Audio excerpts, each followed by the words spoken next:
এই মাহফিল একমাত্র আল্লাহ বলা লোকদেরকে আল্লাহর সাথে মিলিয়ে দেওয়ার জন্য।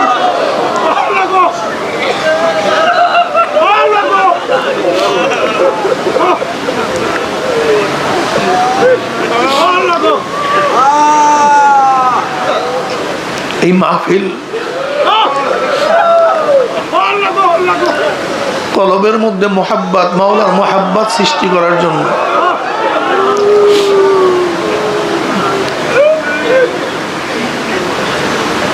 দাদাজান রহমতুল্লাহ আলাই, আব্বাজান রহমতুল্লাহ আলাই জীবনভর মানুষের দাঁড়ে দাঁড়ে গেছেন, মানুষকে ডাকছেন, আহ্বান করছেন।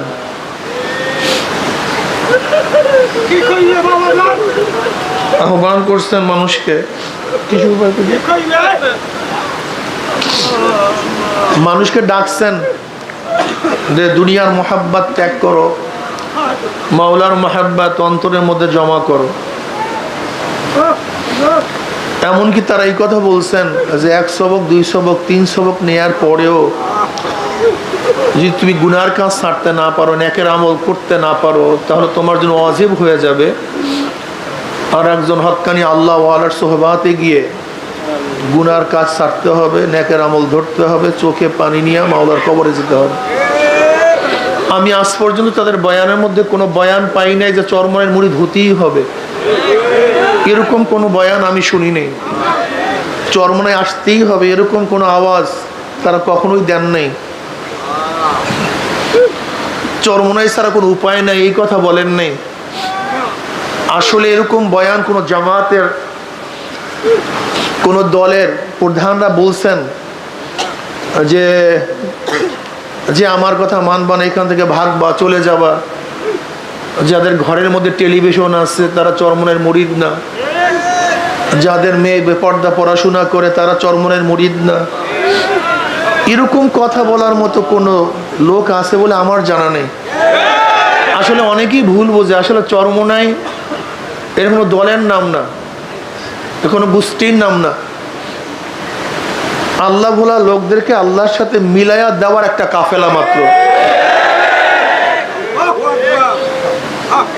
এরা নিজেরা গঠন হয় আর একজনকে গঠন করার চেষ্টা করে, এরা নিজেরা সংশোধন হয় আর একজনকে সংশোধন করার চেষ্টা করে, এরা নিজেরা জান্নাতের পথ ধরে আর একজনকে জান্নাতের পথ ধরাবার চেষ্টা করে, এরা নিজেরা জাহান্নাম থেকে বাঁচে আর এক ভাইকে বাঁচাবার চেষ্টা করে। কু আনফুসাকুম আহলিকুম নারা, তোমরা নিজেরাও জাহান্নামের আগুন থেকে বাঁচো, তোমার আহালকেও জাহান্নামের আগুন থেকে বাঁচাও। এই কাফেলা শুধু নিজেকে নিয়ে আর টেনশন করে, নিজেকে নিয়ে ব্যস্ত হয় না, নিজেকে নিয়ে চিন্তা করে না। এই কাফেলা গোটা আলমকে নিয়ে, গোটা মাখলুকাতকে নিয়ে, গোটা মানুষ সন্তানকে নিয়ে, মানব জাতিকে নিয়ে তারা চেষ্টা সাধনা করে।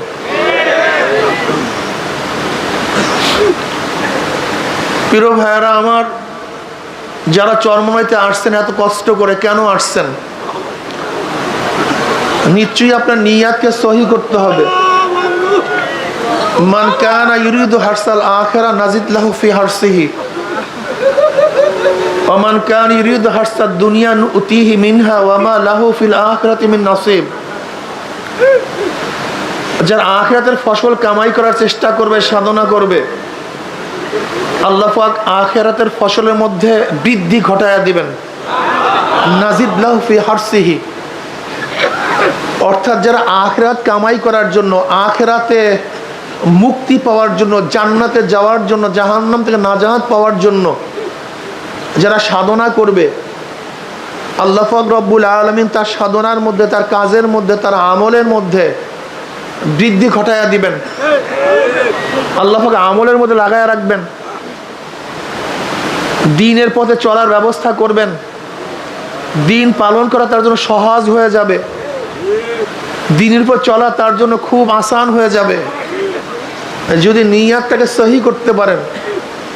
মাওলা আমি তোমাকেই চাই, তোমারই মোহাব্বত, তোমারই ভালোবাসা। যদি এই চিন্তা নিয়ে, এই ভাবনা নিয়ে এখানে আসেন, আল্লাহ পাকের ওয়াদা অনুযায়ী আল্লাহ পাক রব্বুল নাজিদ লাহু ফি হারসিহি, আপনার নিয়াতের মধ্যে, আপনার কাজের মধ্যে, আপনার জিকিরের মধ্যে আল্লাহ পাক রব্বুল আলামিন বৃদ্ধি ঘটাইয়া দিবেন। বেশি বেশি নামাজ পড়ার তৌফিক আল্লাহ পাক দান করবেন।